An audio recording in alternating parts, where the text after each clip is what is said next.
اسلام کا عطیہ۔ فرانس کے حکمراں نپولین بوناپارٹ نے سوئس میں اپنے مفادات کے تحفظ کے لیے مصر میں اپنی فوجیں داخل کر دی تھیں اور مصر کو فرانس کے قبضے میں لے لیا تھا۔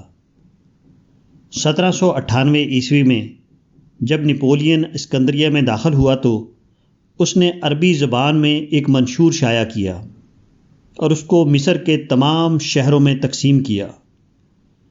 اس منشور کا آغاز حسب ذیل الفاظ سے ہوتا تھا: بسم اللہ الرحمن الرحیم، لا الہ الا اللہ، لا ولد لہ ولا شریک لہ فی الملک، من طرف الفرانسیہ المبنی علی اساس الحریت والتسویہ۔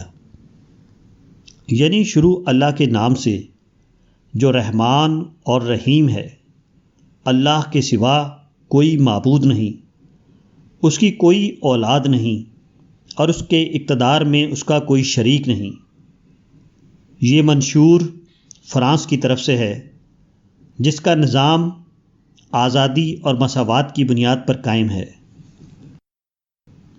نپولین نے بظاہر اپنے اس منشور میں سیاسی مصلحت کے تحت اسلامی تہذیب اور مغربی تہذیب کو ملانے کی کوشش کی ہے۔ اس نے توحید کو اسلامی عطیہ ہونے کا اعتراف کرتے ہوئے آزادی اور مساوات کو مغربی تہذیب کی دین قرار دیا ہے۔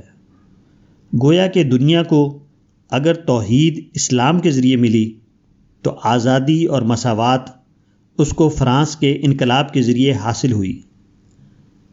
مگر حقیقت یہ ہے کہ جس طرح توحید کی نعمت انسان کو عملاً اسلامی انقلاب کے بعد ملی، ٹھیک اسی طرح آزادی اور حریت کا تحفہ بھی اس کو اسلامی انقلاب کے نتیجے میں ملا ہے۔